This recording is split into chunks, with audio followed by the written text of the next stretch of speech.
গত মঙ্গলবার 19শে আগস্ট 1958 দৈববাণী হলো, তোকে শিগগির ইংল্যান্ডে যেতে হবে। বুধবার সকালে কালীবাবুর বাজারের দিকে যাচ্ছিলুম বাতাবি লেবু কিনতে। যেতে যেতে ভাবছিলুম, তাই তো, বিলেতে যেতে হবে। কি করে যাব? দুখানা গামছা আছে, একখানা পরা যাবে আর একখানা না হয় গায়ে দিয়ে যাওয়া যাবে। অর্থাৎ পাদমেকং ন গচ্ছামি, এক পাও যাচ্ছি না। ডক্টর আরকাটের প্যান্থাইজম সম্বন্ধে যে বই কদিন পড়া হচ্ছিল, পরিতোষনাথ বললে সেই ডক্টর আরকাট ইংল্যান্ডে এখনও বেঁচে আছেন। অমর বললে ওরা নাকি তার ছাত্র ছিল। ঠিক হলো, এখানকার সম্বন্ধে ওকে চিঠি লেখা হবে। এখানকার সম্বন্ধে চিঠি লেখা মানে একরকম আমারই যাওয়া হলো। বলে নিন। দুটো ভাগে ভাগ আছে। 19 আগস্ট 1958 দৈববাণী শুনছেন, তোকে শিগগির ইংল্যান্ডে যেতে হবে। এখানে কিন্তু হায়ার সেলফ বলছে লোয়ার সেলফকে, অর্থাৎ জীবত্বকে জাগাতে চাইছে। ইংল্যান্ডে যাওয়া মানে একটা প্রতিষ্ঠা, যশ, মুক্ত সুখ। এইদিকে এটা পরীক্ষা করা হচ্ছে যে জীবত্ব এখনো জাগে কি না। উনি তো কেটে দিলেন এসব ঠাট্টা, গামছা, বাতাবি লেবু কিনতে যাচ্ছিলেন, এক পাও যাবো না। তারপরেই বলছেন ডক্টর আরকাট এখনো বেঁচে আছেন।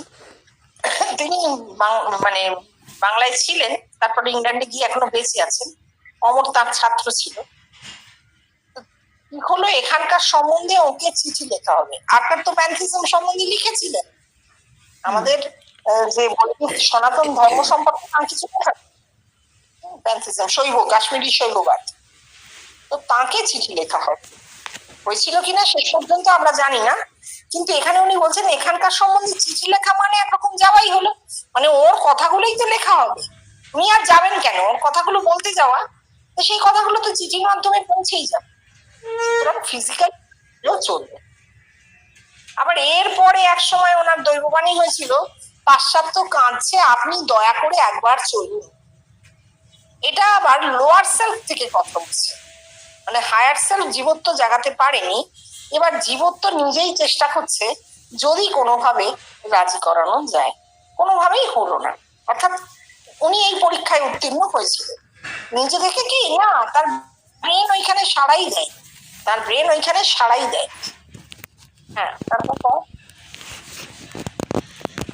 গত নভেম্বর মাসে ঘর বন্ধের সময় 4 অক্টোবর 1957 হইতে 1958 জানুয়ারির প্রথম সপ্তাহ পর্যন্ত 3 মাস জীবনকৃষ্ণের ঘর বন্ধ ছিল।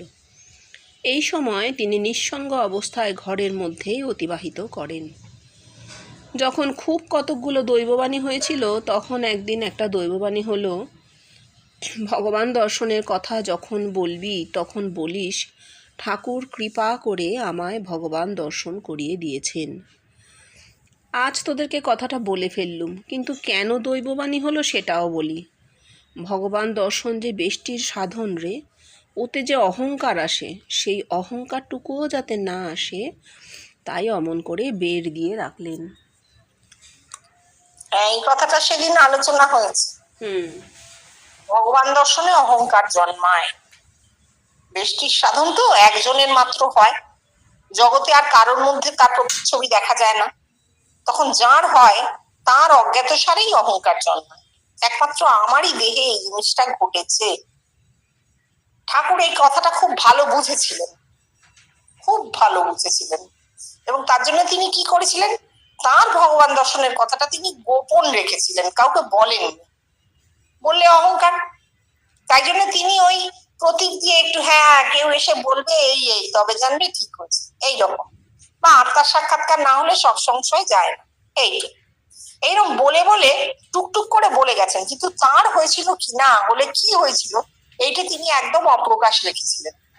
কারণ তিনি জানতেন বেষ্টির সাধনের চূড়ান্ত পর্যায় হচ্ছে ভগবান দর্শন বা আত্মার সাক্ষাৎকার। এইটা বলা মানে অহংকারকে প্রকাশ করা, তিনি করেননি। এবার জীবনকৃষ্ণের হয়েছে, আর দৈববাণী যখন হচ্ছে যে ভগবান দর্শনের কথা যখন বলবি তখন বলিস ঠাকুর কৃপা করে আমায় ভগবান দর্শন করিয়ে দিয়েছেন। এই যে একজন আর একজনকে এজেন্টকে আনা হলো, তার কারণই হচ্ছে যাতে তার অহংকার না জন্মায়। এটা শুনছেন কখন? যখন তিনি বিশ্বব্যাপীতে উত্তীর্ণ হতে চলেছেন, মানে হয়েছেন তো আগেই, প্রকাশ হবে যখন, ঠিক সেই সময়টাই শুনছেন, যাতে বেশটি তার মাথায় এতটুকু আর না থাকে। এটাও খুব অদ্ভুত। এই যে টাইমটা লেখা আছে জানুয়ারির প্রথম সপ্তাহে, এবং ঘর বন্ধ ছিল সেই সময় তিনি এটা 1958 সালের জানুয়ারি মাসে তিনি এটা শুনেছিলেন, না নভেম্বর মাসে ঘর বন্ধের সময় তিনি শুনেছিলেন। তাহলে এই যে নভেম্বর 57 সালের নভেম্বর, মানে 58 সালে একদম প্রকাশ করে দেবেন, নিজের ব্রহ্মত্বকে প্রকাশ করে বলে দেবেন, মুখে ঘোষণা করবেন, সেই সময় তার এই দর্শন অনুভূতিটি হয়, দৈববাণীটি তিনি শোনেন। বেশির সাধন এতটুকু যেন মাথায় ঠাঁই না পায়, অদ্ভুত জিনিস। ঠাকুর মাস্টারমশাইকে প্রায়ই জিজ্ঞাসা করতেন, আমাকে তোমার কি মনে হয়, আমার এখন কী রকম অবস্থা ইত্যাদি। এসব কথা শুনে কি মনে হয়, তার কোথায় যেন একটা ডাউট মানে সন্দেহ রয়েছে, কোথায় যেন হেজিটেশন রয়েছে, তার নিজের অবস্থা সম্বন্ধে একটা সন্দেহ রয়ে যাচ্ছে। বেষ্টির সাধনে এই রকমই হয়। আর এখানকার কথা ভাব, আমি কি কাউকে কোনো কথা জিজ্ঞাসা করি, তোরা এসে বলিস তাই শুনি। জগৎব্যাপী না হলে সংশয় যায় না। তাহলে ঠাকুর বলছেন আত্মার সাক্ষাৎকার না হলে সংশয় যায় না। সেটা কার সংশয়? একা একটা মানুষ, সে নিজের ভেতর দেখে, তার সংশয় যায়, সে জানতে পারে যে আমার দেহের সার এই আত্মা, কারণ তাকে দেখিয়ে বলে দেওয়া হয় যে এই ভগবান দর্শন, তাকে দেখিয়ে দেওয়া হয়, বলে দেওয়া হয়, তার ফলে তার সংশয়টা নাশ হচ্ছে। এটা বেষ্টিতে ব্যক্তিগত ক্ষেত্র, কিন্তু এটা জগতে তো এর কোনো প্রয়োগ নেই। জগতে তো এটা একটা কাল্পনিক বস্তু, বা লোকে নেবে না, মিথ্যে বলবে। তুমি পেয়েছো তো, কই আমায় দেখাও। কারণ সত্য তো দুরকম হতে পারে না, সত্য এক। একজনের যা হবে তাকে তো ধর্ম বলা যাবে না। কিন্তু ভগবান দর্শন ছাড়া বৃষ্টির অন্যান্য যা অনুভূতি, সেই সম্পর্কে উনি বলছেন একটা হেজিটেশন থাকে, একটা ডাউট থাকে, যার জন্য মাস্টারমশাইকে ঠাকুর জিজ্ঞেস করছেন আমার কদ্দূর হয়েছে, তোমার কি মনে হয়। তাহলে আত্মার সাক্ষাৎকারের সংশয় চলে যেতে পারে যে আমার দেহের সার আত্মা, এই সংশয় যেতে পারে, কিন্তু বাকি সাধন সম্পর্কে তো সংশয় যায় না। তাহলে কি তিনি জিজ্ঞেস করতেন না? একটা ডাউট থাকছে, একটা হেজিটেশন রয়েছে, আমার অবস্থাটা তাহলে কি। এইটা বেষ্টির সাধনা। কিন্তু বিশ্বব্যাপীতে তা হয় না। বিশ্বব্যাপীতে হয় না কেন? কারণ আমার তো জানবার দরকার পড়ছে না, লোকে এসে জানিয়ে দিয়ে যাচ্ছে, লোকে এসে জীবন কৃষ্ণকে জানাচ্ছে যে আপনি ব্রহ্ম, কারণ আমি আপনাকে ভেতরে দেখেছি, আমার স্বস্বরূপ আপনার রূপটা ধরে ফুটে উঠে জানিয়ে দিয়েছে যে আপনি সেই ব্রহ্ম, আপনার রূপটাই ব্রহ্মের একমাত্র রূপ। এইটা কি হচ্ছে? সংশয়টা নাশ করছে জগৎ। আমার ভেতর থেকে সংশয় নাশ হচ্ছে না, আমার সংশয় বাইরে থেকে জগৎ এসে বলে নাশ করিয়ে দিচ্ছে, জগতে ফুটে উঠে নাশ করছে। আমার আর সংশয়ের জায়গা নেই। আর সেখানে আর অবস্থার ব্যাপারটা থাকছে না, কোনো বিশেষ বিশেষ ক্ষেত্র বলে কিছু নেই। আমার কত দূর হয়েছে, কত দূর উঠেছি, এইটা আর থাকছে না। কারণ ব্রহ্মত্ব হচ্ছে ব্রাহ্মী স্থিতি, যাকে বলে একদম স্থিতিশীল একটা অবস্থা। সেখানে যদি কেউ পৌঁছে যান তো হয়ে গেল, তারপর আর কিছু নেই। সেইভাবেই সেটা ছড়াতে থাকবে, কেবল ছড়াবে, আর কিছু না। তাই বলছেন জগৎব্যাপী না হলে সংশয় যায় না।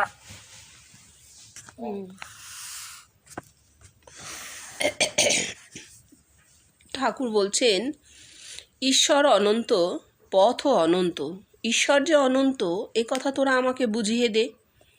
ঈশ্বর যে অনন্ত এর প্রমাণ কই? প্রমাণ চাই। তোরা যে আমাকে দেখিস, এই যে হাজার হাজার লোক আমাকে দেখছে, সংখ্যা তো ক্রমশ বেড়েই চলেছে, এই তো প্রমাণ যে ঈশ্বর অনন্ত।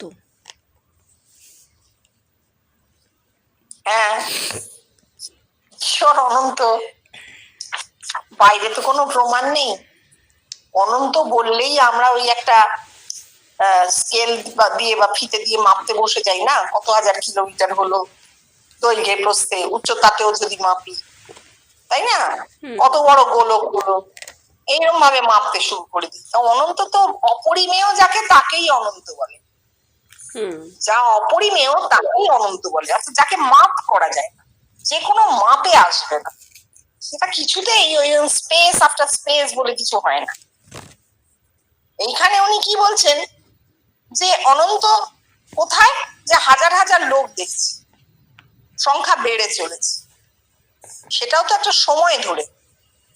কিন্তু তুমি যদি এইভাবে ভাবো যে মানুষের জন্মের তো কোনো শেষও নেই, শুরুও নেই, শেষও নেই, কবে মানুষ এসেছে আর কবে মানুষ চলে যাবে এটা তো আমরা কল্পনা করি, এ তো কল্পনা, তাই না?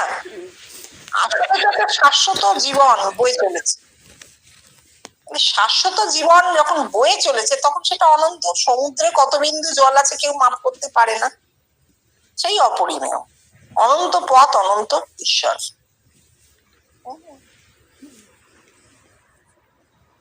তোদেরকে সারপ্লাস বডির কথা বলেছি, বোধহয় মনে আছে।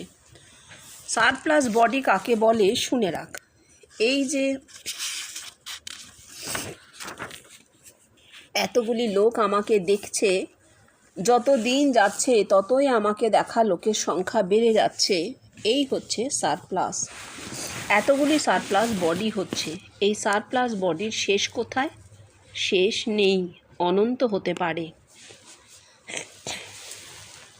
হ্যাঁ, সারপ্লাস বডি, যত লোক তাকে দেখেছে সবার শরীরগুলো আসলে ওরই শরীর, এটা বলতে চেয়েছেন। এটা নিয়ে একটা খুব উদ্ভট চিন্তাধারা সবার মধ্যে এসেছিল। আসলে কথাটা সেটা না, কথাটা হচ্ছে প্রাণ শক্তির রূপ চেঞ্জ হয়ে যাচ্ছে। প্রত্যেকটা মানুষ যে দেখছে ওনাকে, তার প্রাণ শক্তির রূপ চেঞ্জ হয়ে যাচ্ছে জীবন বিশ্বাস, এইটাই তো। প্রাণ শক্তি তো দেহকে আশ্রয় করেই থাকে, সুতরাং এই দেহগুলো সারপ্লাস বডি, মানে ওনারই বডি, এটা বলা হচ্ছে, ওনার বডি না। ব্রহ্মত্বের প্রকাশটা এইভাবে হয়, অর্থাৎ দেহ ছাড়া তো ব্রহ্মত্ব আসতে পারে না। আর এই প্রাণ শক্তির রূপ যখন ওর রূপে ফুটছে তখন বলা হচ্ছে এইগুলো সমস্ত সারপ্লাস বডি। একটা দেহে যেটা হবে সেটা বেশ, আর সারপ্লাস বডিতে যা হবে তা বিশ্বব্যাপিত। এবার শেষ কোথায়? শেষ তো নেই, আমরা তো এখনো দেখছি ওকে, ওর তো স্থূল শরীর আর নেই। এইখানেই উনি অমর। অমরত্ব ত্রিকালকে বোঝায়, অতীতে ছিল, বর্তমানে আছে, ভবিষ্যতে থাকবে, একে বলা হয় অমরত্ব।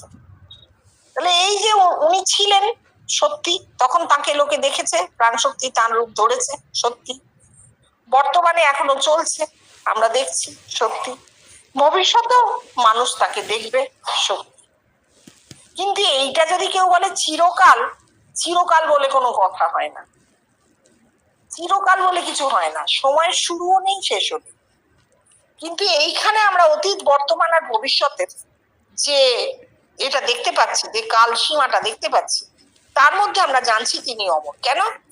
তিনি যখন ঘরে বসে কথা বলছেন তখন একজন বৃদ্ধ লোক এসে বলছেন যে আমি অমুক সময় আপনাকে ন্যাড়া মাথায় চেতলা বাজারে বসে থাকতে দেখেছি। উনি বলছেন তো গরুর হাট, আমি ওখানে যাব কেন? কবে দেখেছেন? এবার সেই ভদ্রলোক যে সময়টা বলছেন সেই সময় উনি মাত্র 15-16 বছরের কিশোর। এই ভদ্রলোক বৃদ্ধ, আর তিনি দেখেছেন পূর্ণবয়স্ক জীবন কৃষ্ণকে। তাহলে অতীতটা এখানে ফুটে গেল। যখন ব্রহ্মত্ব তার মধ্যে প্রকাশিত হয়নি তখনই এই ভদ্রলোক তাকে ব্রহ্মত্বে উত্তীর্ণ অবস্থা দেখছেন।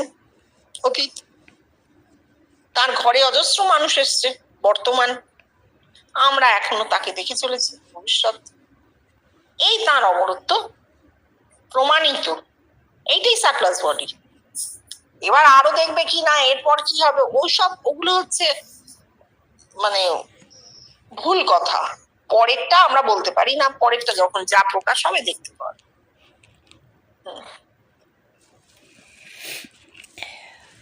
ঠাকুর বলছেন আমার আমি যায় না, আগে বলতুম হ্যাঁ, সমাধির পর আমি তো ফিরে আসি, এখনও বলছি আমি যাই না, কিন্তু সেই আমি বিশ্বব্যাপী আমি।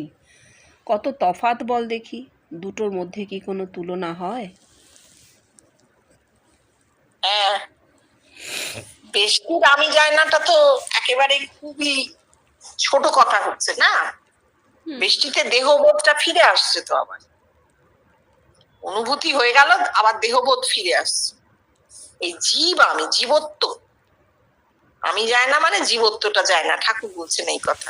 অর্থাৎ যতই তোমার অনুভূতি হোক না কেন, তুমি সাধনা করো না কেন, তুমি যা কিছুই পাও না কেন, বেষ্টি পেরিয়ে যদি না যেতে পারো তাহলে তোমার আমি যাবে না, তোমার আমি বোধ যাবে না, অহং তোমাকে চেপেই ধরবে। ওই যে বলছেন খারমাসের বেড়া থেকে কি উদ্ধার করতে পারবো? না, আমি তো বদ্ধ হয়ে আছি, আমি নিজে তো বিশ্বব্যাপীতে যেতে পারলাম না, তাহলে আমি এদেরকে কি মুক্ত করবো বলছেন।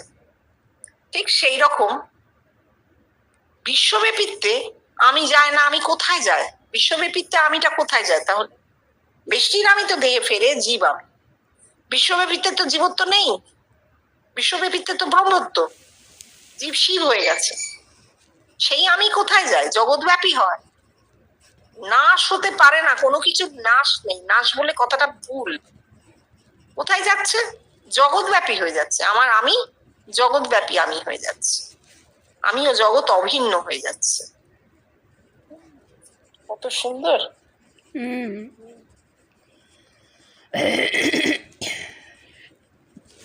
বেদান্ত সাধনের সময় ঠাকুর সন্ন্যাস নিয়েছিলেন, চাঁদনিতে পড়ে থাকতেন। আর বেদান্ত সাধনের সময় আমি চলেছি বিলেতে। তার আগেই অবশ্য ঠাকুর কৃপা করে ভগবান দর্শন করিয়েছিলেন। হ্যাঁ, তাহলে বেদান্ত সাধনের সময় বিলেত যাচ্ছেন 1924 সাল, 31 বছর বয়স। তার অনেক আগে 17 সালে হয়ে গেছে। 17 সালে ওনার ভগবান দর্শন হয়ে গেছে। আর বিলেত যাচ্ছেন, ওখানে নারীতে পড়িয়েছেন, ওখান থেকে এসেছেন 24 সাল কি নাকি তার একটু আগে বেদান্তের সাধন শুরু হয়ে গেছে। তার আগেই ঠাকুর ভগবান দর্শন করিয়ে দিয়েছেন। এইটা একটা দৈব। এই যে উনি বিদেশে যাচ্ছেন, বিদেশে থাকাকালীন তখনও যদি ওর বেষ্টির সাধন শেষ না হতো তাহলে কিন্তু পূর্ণত্ব আসতোই না। বিদেশে ওনার আত্মা সাক্ষাৎকার সম্ভবই ছিল না, কারণ আত্মা সাক্ষাৎকার খুব কন্ডিশনাল। দেহের কন্ডিশন চাই, পরিবেশের কন্ডিশন চাই, এই সব কন্ডিশন গুলো যে ত্রাহ্য স্পর্শ। ওই যে উনি ঠাকুর বলেছিলেন ভগবান দর্শনের কথায় যে কারো ছেলে মরছে, সে ওষুধ সংগ্রহ করতে গেছে, তার কত কন্ডিশন দিয়েছিলেন। একটা ব্যাঙকে একটা সাপ তাড়া করবে, ব্যাঙটা মরার মাথা পেরোবে, আর সাপটাও পেরোতে গিয়ে মাথার খুলিতে তার বিষটা পড়ে যাবে, সাতী নক্ষত্রের বৃষ্টি পড়বে, সে মাঝ রাত্রির হবে, সেই জল সংগ্রহ করে যদি ছেলেকে খাওয়াতে পারো তবে ছেলে বাঁচে। এই যে প্রচুর কন্ডিশন, মানে সব কটাই কিন্তু অসম্ভব কন্ডিশন, যা ঘটতে পারে না। এই কন্ডিশন তবে ভগবান দর্শন হবে। সেই সমস্ত কন্ডিশন গুলো ঠিক ঠিক ঠিক ঠিক মিলেছিল বলে জীবন কৃষ্ণের ভগবান দর্শন হয়েছে, যেটা কিন্তু বিলেতে হতো না।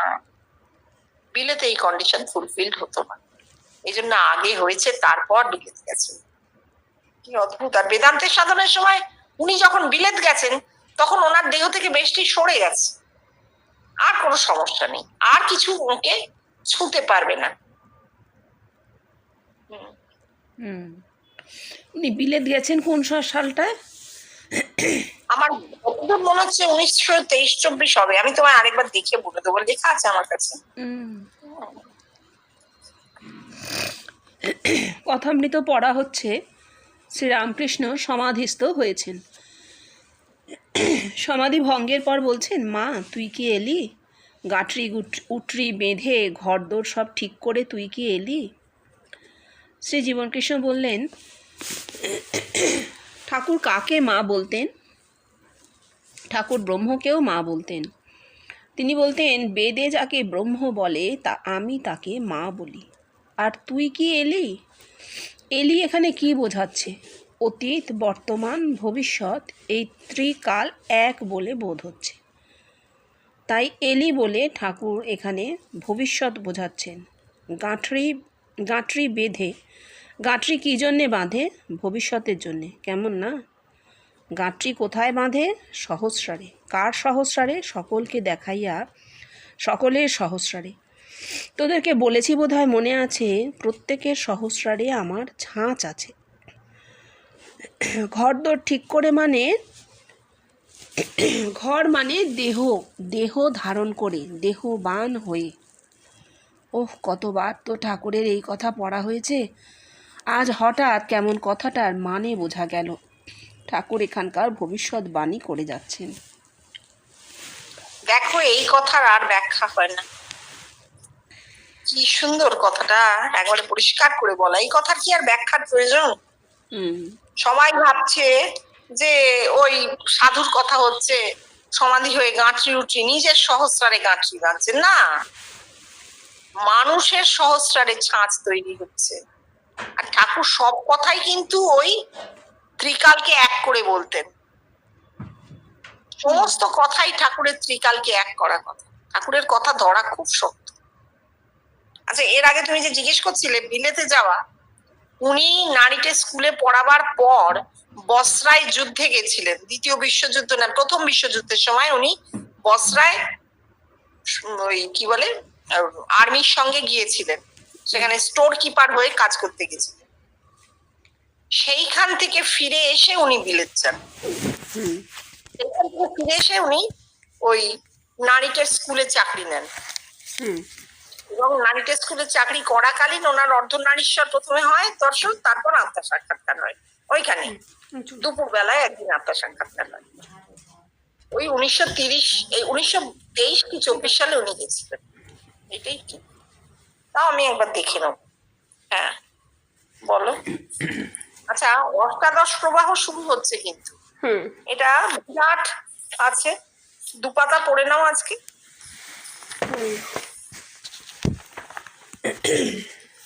অষ্টাদশ প্রবাহ আলোচনাকাল 19 অক্টোবর রবিবার হইতে 14 নভেম্বর শুক্রবার 1958 পর্যন্ত। শ্রী শ্রী রামকৃষ্ণ কথামৃত চতুর্থ ভাগ 16 খণ্ড তৃতীয় পরিচ্ছেদ পাঠ হচ্ছিল। শ্রী রামকৃষ্ণ বলছেন, কৃষ্ণ শ্রীমতীর হৃদয়েই ছিলেন, কিন্তু ইচ্ছা হলো তাই মানুষ রূপে লীলা। শ্রীজীবন কৃষ্ণের নির্দেশে লাইনটি কয়েকবার পড়া হলে তিনি বললেন, দেখ রে দেখ, আমি যে তোদেরকে বলেছি যে পুরী মহারাজ, ব্রাহ্মণী, আরও একজন লোক, এছাড়া কিছু লোক ঠাকুরের দেহ থেকে বেরিয়েছিলেন, এখানে সে কথার সমর্থন পাওয়া যাচ্ছে। কৃষ্ণ শ্রীমতীর হৃদয়ে ছিলেন, এই কথা ঠাকুর কোথা থেকে পেলেন? কোনো বইয়ে তো এ কথা লেখা নেই। এ তার নিজের কথা বলে যাচ্ছেন। পুরী মহারাজ, ব্রাহ্মণী এবং আরও অনেক লোক যে তাঁর দেহ থেকে বেরিয়েছিল, এখানে তিনি সে কথাই বলছেন। তোদের তো কতবার বলেছি, রাধা মানে হলো দেহ আর কৃষ্ণ মানে আত্মা। ঠিক অবিকল মানুষ রূপ ধারণ করে সেই আত্মা কখনো কখনো দেহ থেকে নিঃসৃত হয়। সন্তান হবার সময় যেমন একটা মেথডিক্যাল প্রসেস আছে, এখানে তা হয় না। তবে যে মূর্তি দেহ থেকে বেরোয় তা সাধারণত মানুষের মতোই বেঁচে থাকতে পারে। নিজের না হলে এ বোঝা বড় শক্ত, ভাবাও শক্ত। হ্যাঁ, বলছেন কৃষ্ণ শ্রীমতী হৃদয় ছিলেন, ইচ্ছে হলো তাই মানুষ রূপে লীলা। এই যে ঠাকুর এই কথাটা বলেছেন, আর সেটা জীবনকৃষ্ণ কিভাবে বলছেন, যে কথা ঠাকুর কোথায় পেলেন, কোথাও তো লেখা নেই। সত্যি এত শাস্ত্র, এত ভাগবত, এত কথকতা উনি শুনেছেন। ঠাকুর বলছেন, ও আমি কত শুনেছি, কিন্তু তার সেই শোনা কথার মধ্যে এইটা তো কোথাও ছিল না, কোথাও নেই কিন্তু এই কথাটা, যে কৃষ্ণ শ্রীমতীর হৃদয় ছিলেন, সেইখান থেকে তিনি বেরিয়ে এসে লীলা করলেন। অর্থাৎ দেহটা শ্রীমতী, কারণ শরীর, সেইখান থেকে কৃষ্ণ ব্রহ্ম বেরিয়ে এলেন কি করে? রূপ ধরে, রাহা মানুষের মতন বেরিয়ে এলেন। কারণ তুমি যদি বাইরের কোনো লোককে কৃষ্ণলীলা বোঝাবার সময় কৃষ্ণ আর রাধাকে এক করে দাও, সে কিন্তু মানবে না। সে বলবে কৃষ্ণ পুরুষ আর রাধা প্রকৃতি, কৃষ্ণ ছিলেন রাধা ছিলেন আলাদা আলাদা, তাই তো বলবে। কিন্তু ভেতরের কথাটা হচ্ছে এই যে রাধা হচ্ছে এই দেহ, আর সেই দেহ থেকে ডাহা দেহ ধরে ভগবান নানা রূপে বাইরে আসতে পারেন। এবার তুমি বলবে পুরী মহারাজ ব্রাহ্মণী এরা কি ভগবান? আর সে তো বটেই, বটেই তো, প্রত্যেকটা মানুষই ভগবান। এবার এই নিয়ে অনেক কথা আছে যে মানুষ একটা মেথডিক্যাল প্রসেসের মধ্যে দিয়ে জন্মায়, এই মেথড তো সেখানে হচ্ছে না, সন্তান ধারণের মেথড তো ফলো হচ্ছে না, এটা তো একটা অলৌকিক কাণ্ড, এটা তো ম্যাজিক মিরাকেল হয়ে যাচ্ছে, ধর্ম বলবো কেন? সবাই এটা নিয়ে তর্ক করবে এবং তর্কটা খুব সমীচীন তর্ক। তার কারণ কি? তার কারণ হচ্ছে তোমার আমার দেহ থেকে এরকম দেহ বেরোবে না, এটা বেশ ঠিক। ঠাকুরের হয়েছে আর সেটা জানতে পেরেছেন জীবন কৃষ্ণ, সেম জিনিস তার হয়েছে বলে, নাহলে তিনিও এই জিনিসটা নিতে পারতেন না। তিনি নিলেন কি করে? তার দেহ থেকে অবিকল জিনিস ঘটেছে, বেরিয়েছে, এই রেফারেন্সটা থেকে তিনি বুঝতে পেরেছিলেন তাহলে এগুলো সব ঠাকুরের হয়েছে। এবার এই জিনিস কিন্তু বাইরের জগৎ নেবে না, আমাদের মধ্যেই অনেকে এই জিনিস নেয় না, নিতে পারে না, না না এটা কি করে হবে, এটা কি করে বলছেন, তারপর তো ব্রাহ্মণী কত বেঁচে ছিল, অমুক কতদিন বেঁচে ছিলেন, না না না নিশ্চয়ই বাবা মা ছিল, এটা কি করে হবে, এইরকম বলেন কেন? তার কারণ এটা বেশটি, এটা তাঁর দেহ থেকে কখনো হবে না, ঠাকুরের হয়েছিল, অত্যন্ত শুদ্ধ দেহ, কতখানি অ্যাক্টিভ যে সেখানে কনসিয়াসনেস একটা গোটা ম্যাটারে পরিণত হয়ে যাচ্ছে। এবং জীবন কৃষ্ণের নিজের হয়েছে বলে জীবন কৃষ্ণ এটা নিতে পেরেছে। সারা দিনলিপিতে 17 বছরের দিনলিপিতে আমরা মাত্র একটা রেফারেন্স পাই,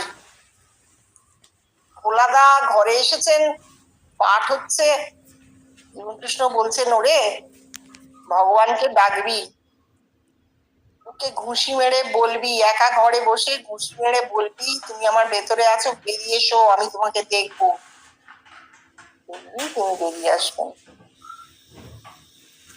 ভোলাদা একদিন শুনেছিলেন, তারপর একদিনকে ওর ঘর থেকে বেরিয়েছেন, টিকটিক করে বৃষ্টি পড়ছে, তার মনে হলো যে কই দেখি তো, উনি তো বলেছিলেন, দেখি তো দেখতে পাওয়া যায় কিনা ভগবান বেরিয়ে আসে কিনা, এই তো আমি একা হাঁটছি, মাথায় বৃষ্টি পড়ছে, দেখি তো কেউ ছাতা ধরুক আমার মাথায়।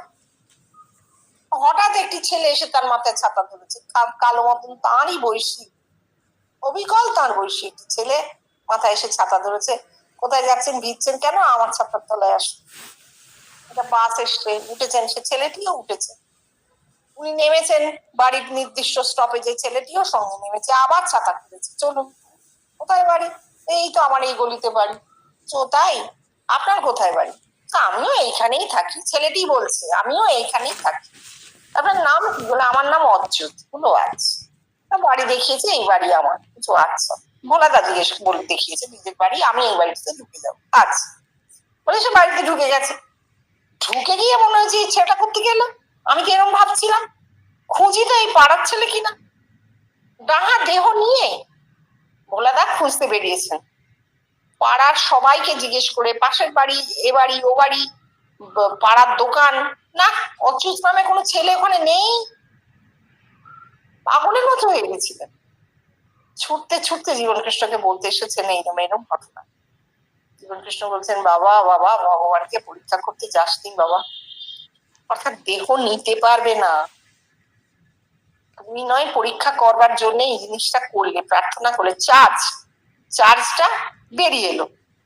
দেখো চার্জ কার ভালো হবে কার খারাপ হবে চিন্তা করবে না তো, তুমি চার্জটা চেয়েছো, একটা ইলেকট্রিক্যাল চার্জ তুমি চেয়েছো, বেরিয়ে এসছে, এবার সেইটা তোমার মাথা নিতে পারবে কিনা তুমি তো ভাবোনি।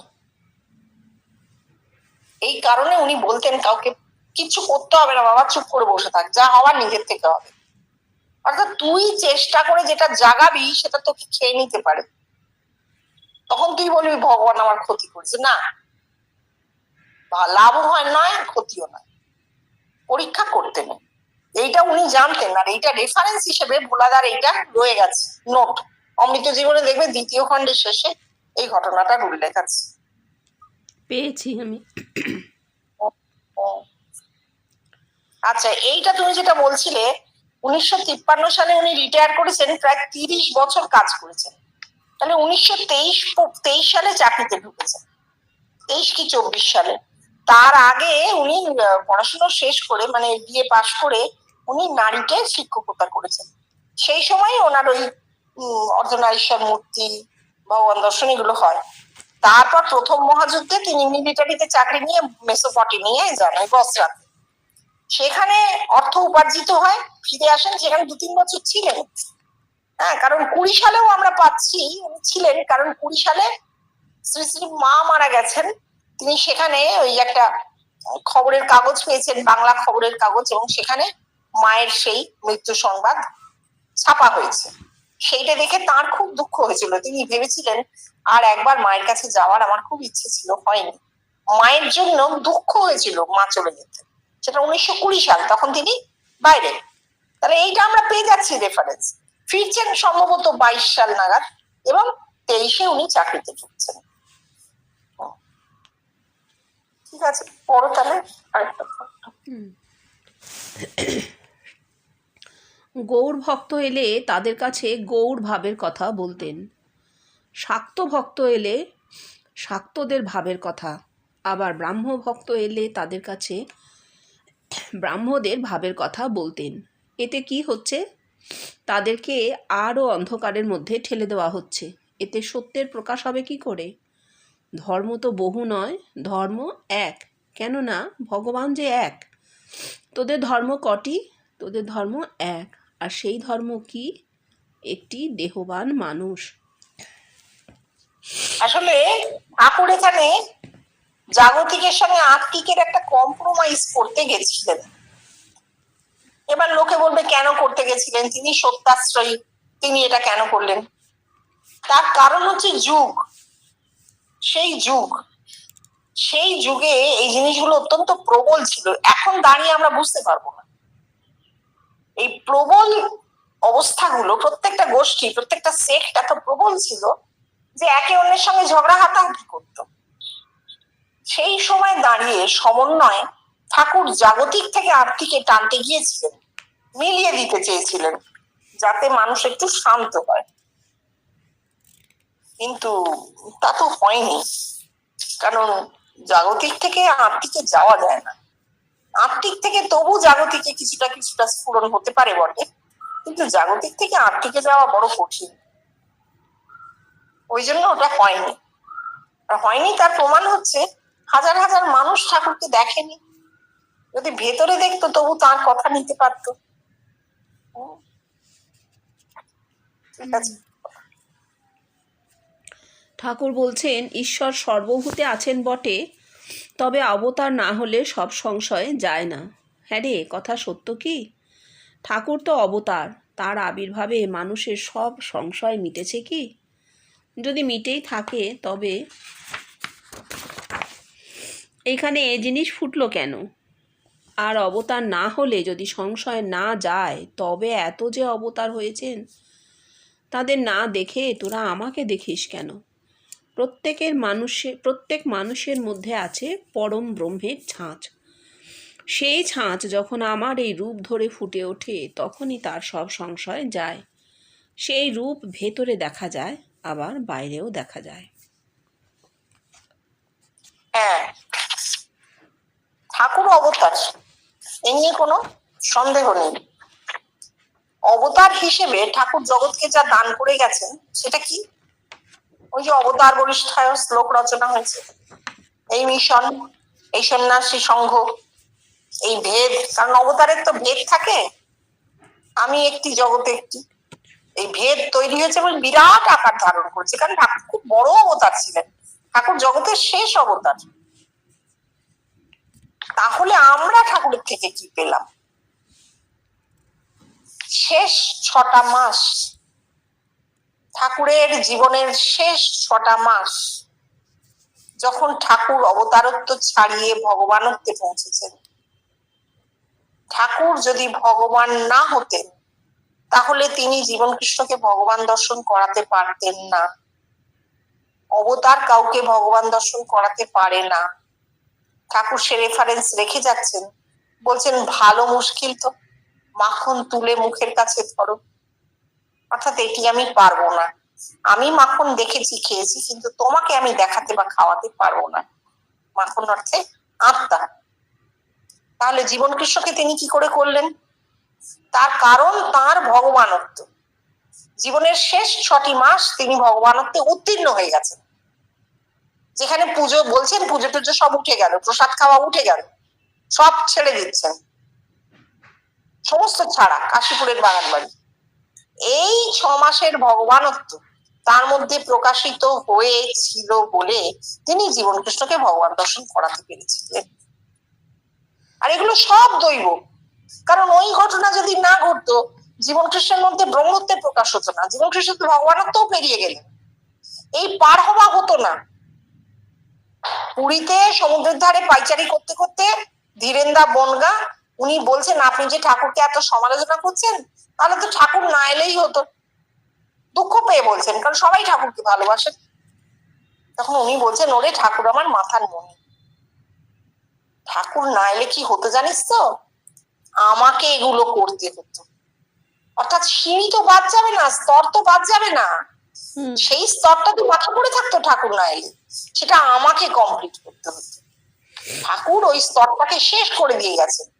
পরবর্তী স্তর হচ্ছেন জীবন কৃষ্ণ। সেই ভগবানত্বের পর এটা হয়েছে। ঠাকুরের যদি ভগবানত্ব না আসতো তাহলে আবার জীবন কৃষ্ণকে গোড়া থেকে গাইতে হতো, আর তার ভগবান দর্শন হতো না ঠাকুরের দ্বারা। ঠাকুর নিজে ভগবান হয়ে ভগবান দর্শন করিয়েছেন, অবতারের ক্ষমতা নেই ভগবান দর্শন করার।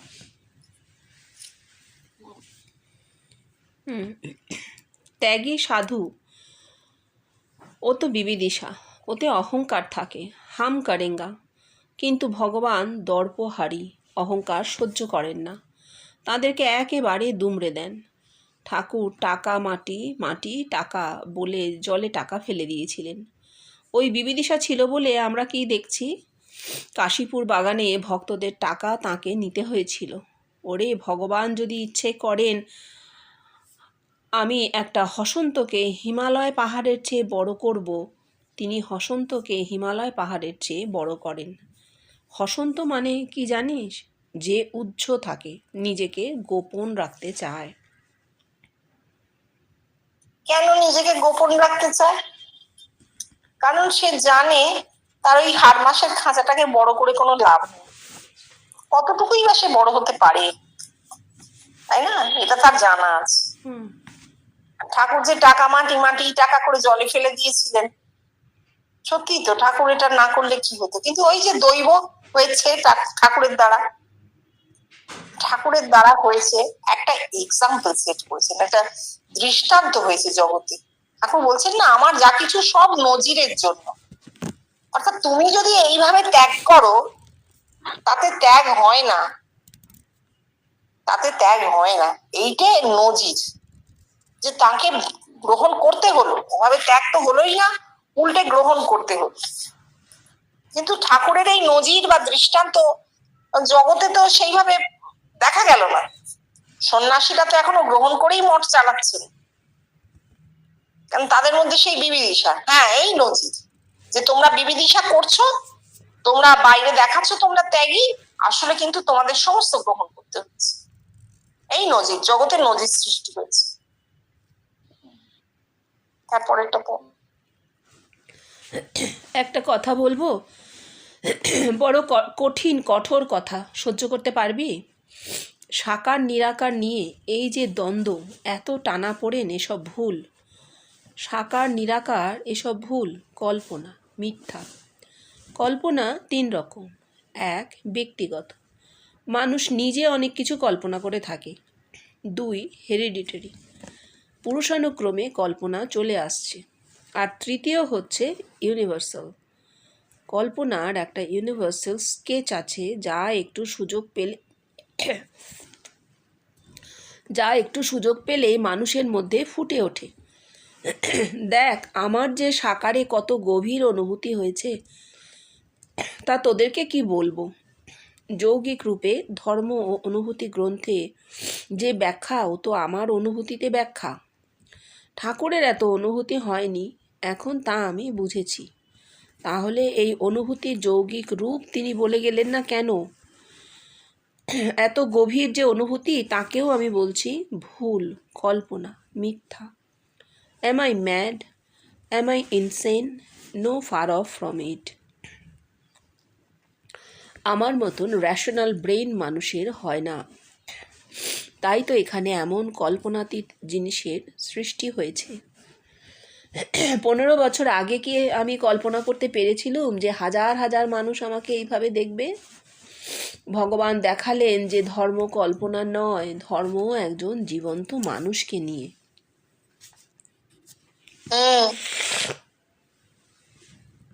কল্পনা দিয়ে হয় না, অথচ কল্পনা ছাড়া আমরা থাকতেও পারি না। ব্রেনের একটা, আমি এইটার ব্যাখ্যায় যাচ্ছি না, আমি বলছি কারণ উনি অনেক বড় করে বলে দিয়েছেন যে কল্পনা মিথ্যে। কল্পনা হচ্ছে আমাদের ব্রেনের একটা পার্টিকুলার পার্টে তৈরি হওয়া কিছু চিন্তার তরঙ্গ। কল্পনাটা মিথ্যে পুরোপুরি বলা যাবে না, কিরকম মানে অতীতের কল্পনা এখনো চলে আসছে, যেটা বহু যুগ ধরে চলে আসছে সেটাকে আমরা সত্য বলেই ভাবি, আসলে তো তা সত্যি নয়। কিরকম বলছি, একটা খুব বাইরের উদাহরণ, সেটা হচ্ছে যে যতক্ষণ কোপার্নিকাস বা গ্যালিলিও না বললেন ততক্ষণ কিন্তু জগতের মানুষ জানতো যে পৃথিবী স্থির, সূর্য তার চারিদিকে ঘোরে। কল্পনা, কারণ কেউ দেখতে যায়নি সূর্য ঘুরছে কিনা। তারা কি দিয়ে কল্পনা করেছে? ওই পূবে উঠছে, আবার পশ্চিমে অস্ত যাচ্ছে, আবার পরের দিন পূবে উঠছে, তাহলে সূর্যই ঘুরছে পৃথিবীর চারদিকে। কল্পনা হচ্ছে যে বিজ্ঞানের অভাব। যেখানে বিজ্ঞান নেই সেখানে কল্পনা, যেখানে বিজ্ঞান আছে সেখানে কল্পনা নেই। বিজ্ঞান প্রমাণ করে দিল অঙ্ক কষে দেখিয়ে যে এটি তোমার কল্পনা। প্রাচীন ইজিপ্টে তারা কল্পনা করেছিল, তাদের শাস্ত্রে আছে, তাদের প্রচুর জ্ঞান বিজ্ঞানের জায়গা ছিল, তা সত্ত্বেও তাদের কল্পনা ছিল যে পৃথিবী হচ্ছে একটা ফ্ল্যাট ডিস্কের মতন, চাকা, ওই যে ডিস্ক ছুঁড়ে ছুঁড়ে খেলে চাকার মতন। তার একটা বেদ আছে, উচ্চতা আছে, কিন্তু সেটা একটা সার্কেল, একটা ডিস্ক, ফ্ল্যাট ডিস্ক।